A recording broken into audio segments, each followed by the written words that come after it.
Alrighty guys, thanks for joining me once again. We are doing our 2020 card and dice review of all of the 17 baseball games that I own. This episode is number 11. Number 11. Let's see which one is number 11. Actually, let's look at our little sheet.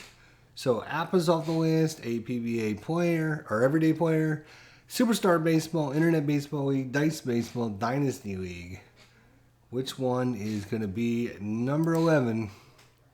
And that is going to be dun dun dun Deep Drive Baseball. So Deep Drive Baseball had the number 11 spot last time.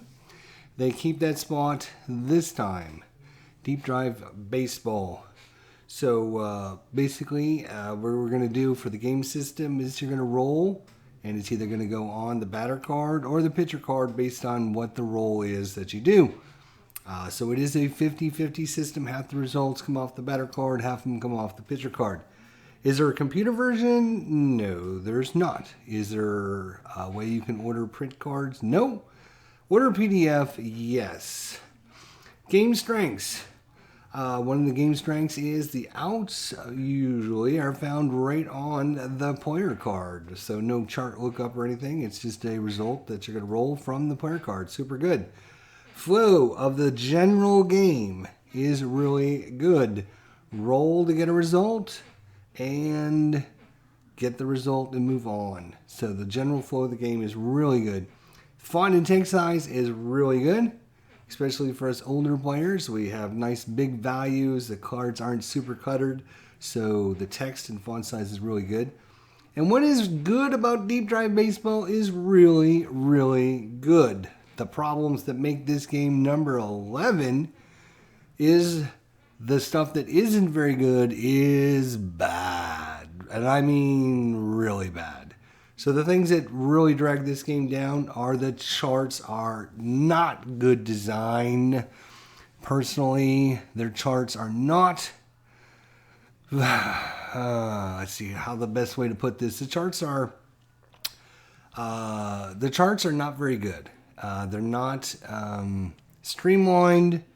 There is a chance that you're going to roll on a chart to get a result that says, "Oh, go to a different chart." Just doesn't make sense. Some of their charts on base running don't make a lot of sense. I don't like their charts at all. You should look at my charts that I did for this game to hopefully make it much better. You can email me at idgesturelive@gmail.com if you want a copy of my charts, or check out my previous videos on Deep Drive Baseball so you can hear more about why and how I did those charts. Another thing I really don't like about this game is the fact that there are player stats that are missing on the card. If you have an average stat, you do not have that on the card. It is not there. It is missing. It is blank. There is nothing there to show you that you're average. You have to just figure out the player's average by not having a stat there, which is just ridiculously stupid. Bad card design. Bad design all the way around. I really, really wish the designer would rethink that and change his mind on that. Don't think he will based on my ramblings, but we can always hope.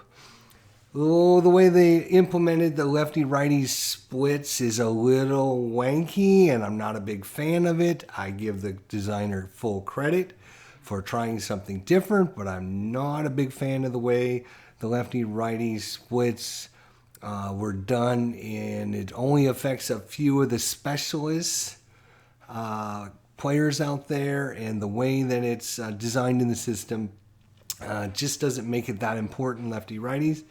And the check the ballpark results on the player cards should have been, in my opinion, implemented directly into the deep drive charts. So you can see here Adam Jones, this is a player card here. You can see what the design looks like. Pretty clean, pretty clear, good size font and text, not too cluttered.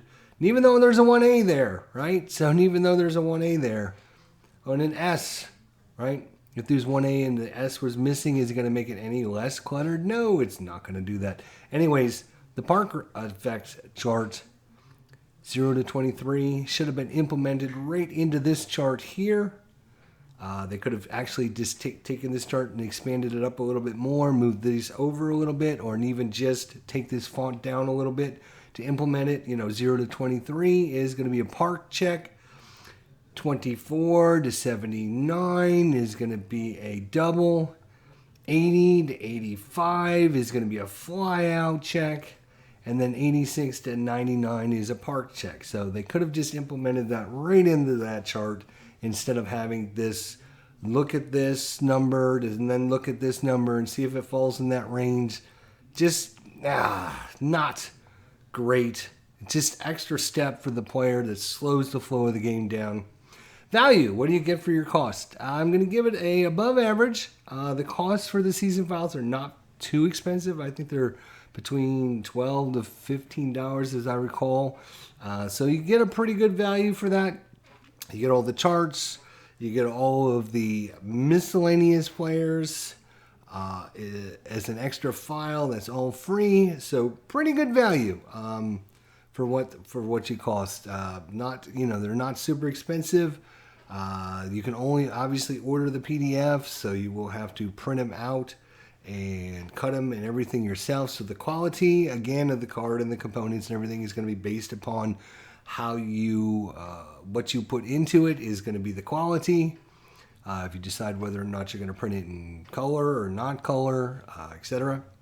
Support from the company, mods, etc. There is no mods or anything. There are no extra files or anything. But the reason I've given this a 9 out of 10 is that we have to give the designer and developer credit where credit is due. When I ran my deep drive replay, and it was introducing deep drive to everyone in our community, he came on and was more than willing to share a printed season set. And I gave that away to one of the lucky viewers who picked the final score of the game that we were running, the closest to the final score, and he shipped out a printed copy to that person. I think, something that he paid for himself or whatever. And so because of that support, I'm going to give him a 9 out of 10. Good job on that. Way to support the community, way to step up, and that's all really good stuff. Availability of seasons, extra players, etc. Blah, blah, blah. Again, 2 out of 10. Not because of the extra players, but because of the seasons. I think there's only 14 seasons available. When I first got with Deep Drive a year or two ago, whatever it's been now, I think they only had 4 or 5 seasons back then. So they are growing fast. They're creating more and more season files. More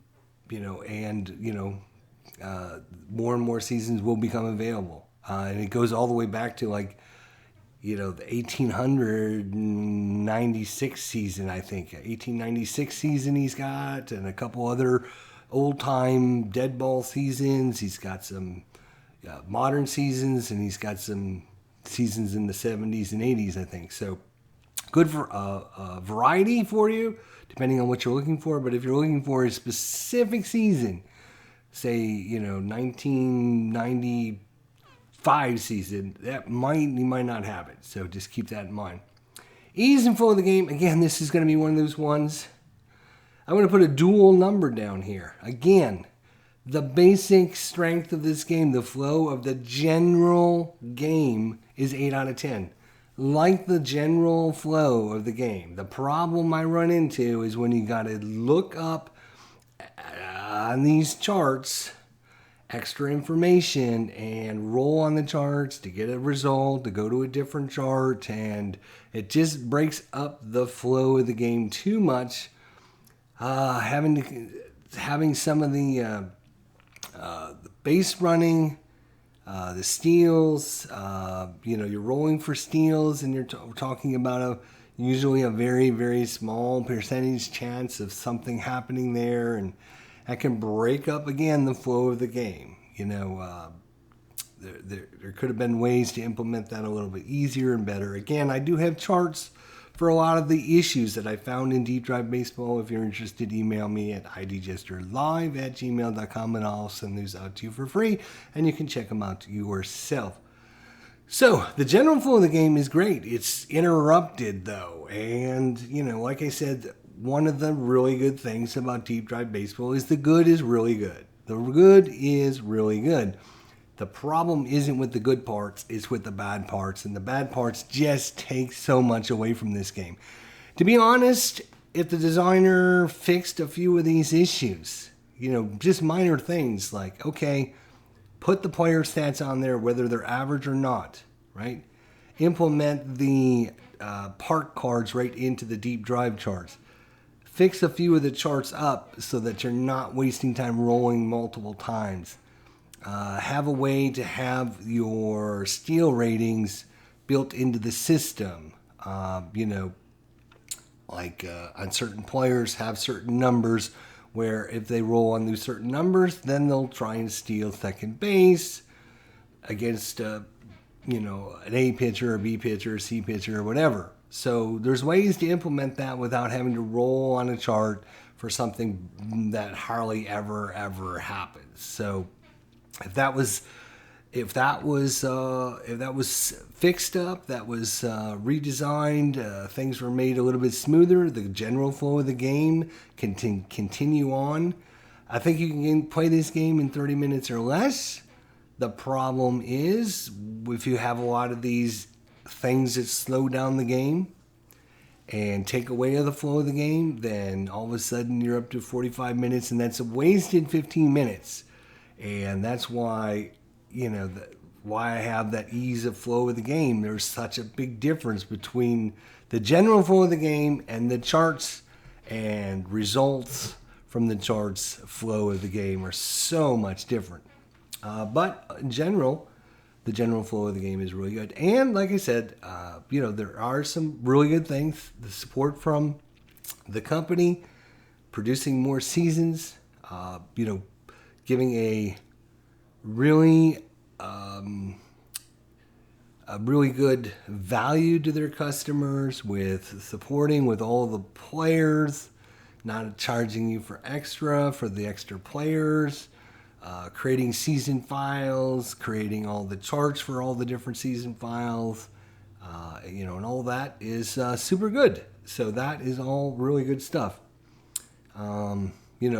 Eventually the availability of more and more seasons will make this hopefully, a better game. And hopefully, eventually, if this game is supported long enough, the designer can find a printing company and can find a way to get the cards printed to you, then that's, would obviously help. So right now it's a game number 11. It was game number 11 the last time. Stays number 11. Not much has changed. There is some new seasons. The issues I had with this game back then are still the same issues. Like I said, it's definitely could be top 5 or 6 games. It could be a mainstream game if some of these, in my personal opinion, if some of these issues were resolved, taken away. I think it could definitely see, next time we do a review, it might go from number 11 all the way down to number 5 or something like that. I want to give this game, I want to like this game, I want to give this game more support. I want to support the designer. We all want to support all the designers. But for me, at this point, I just see so many issues that I don't like about the game that I keep buying the season files, hoping that things will change. They don't. And, like I said, I'm not talking about changing the the core concept of the game or anything. I'm just talking about, some general implementing better features of different way into the game. Putting all the stats on the player cards is the first stop. First step, put all the ratings on the cards, or have it so that players can download either file A where they don't have that, or file B where they do have that. Implementing the park checks directly into the deep drive charts. That would be another thing. Implementing a better way to have the steal or the runners stealing bases where you're not rolling all the time on a very low chance of things happening. Like I said, I got charts for this game that I created myself that I hope will fix a lot of the issues and keep the flow of the game. If you're interested, you can always email me. I will send those out to you. In the meantime, I would be more than interested to hear what everyone else has to say. I know there's a lot of people that love this game and think it's one of the best. I think it is very good game, top 5 or 6 potential, but currently as it stands in the whole is number 11 for me. Thanks for joining me. We'll see you all next time.